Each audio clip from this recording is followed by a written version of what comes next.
to introduce a man who brought misery to my life. Misery to my life, because all my clients bring misery to my life. And no one is called a Cock lawyer, but I'm called a Zuma lawyer. Because the man causes irrationality. For some reason, all revolutionaries cause irrationality. And some of them don't speak to each other. People I called in this room, they don't. That's why I said some of you that side and other side. But I call him because I wanted to provoke some of you. Because the revolution for me is always that those who are oppressed cannot tolerate each other, but can tolerate the oppressor. And I want to force you for unity to be in the same room with people you dislike.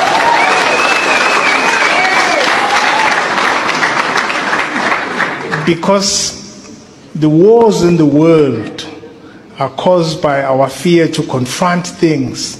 Because we comply, we conform, and there is death in the world, and the descendants of Abraham, Isaac, and Ishmael are still fighting.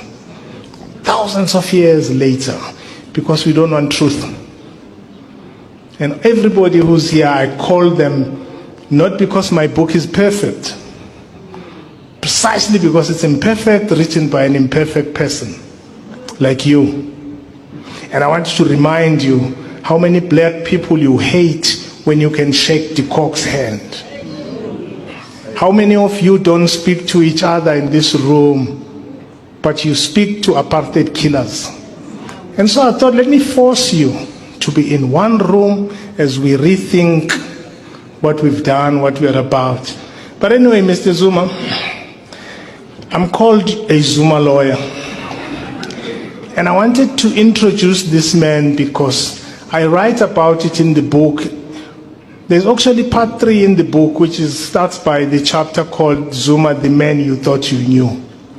And many think I'm writing about him because I don't know his faults. I do, just like I know your faults. And I call it that because I think I want us to rethink how we judge others and how we judge each other. Because I've been disappointed about justice, that we think it's the exclusive preserve of people we like, when actually it's the exclusive preserve precisely of those we don't like. Because our friends always get justice from us. So the test for justice is how we treat those we don't like, those we despise. And so I'm going to call the president to say a few words. I'm very grateful he came here. He's in the middle of a death in the family. Is going to a funeral of someone prominent in KZN, but he decided to come here today to greet us, and he leaves soon. And I appreciate the fact that you're here, and I've forgiven him for causing me trouble. Half of you here don't like me because of him. Ngathi kuye masqala, hey, yazi msholozi, wena baba uyashupa. You cause trouble. And the trouble is because you are a mirror to most of us. And most people dislike you because they've forgotten their own crimes. They've forgotten their own faults. They've forgotten that they too, in fact, worse than you, have betrayed the cause.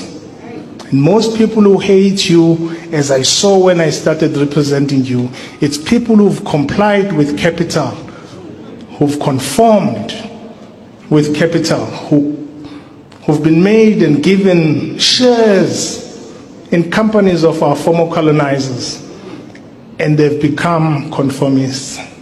And I'm grateful that you came, and I've told people in that chapter, you're not a perfect man.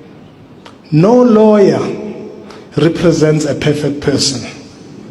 No one who's perfect walks into our chambers. You won't walk into my chambers to invite me when you get a Nobel Peace Prize. You will come in because you have trouble. And our job is to represent those you dislike. And this man called me in 2017 because everyone had left him, his comrades, and everybody, he was losing power. And my parents, my sisters know, we were taught not to look the other way when people need us, even if they are despised. And Tatem Ruth, lastly, sitting to my mentor, Tokyo, he taught me, I was his speech writer.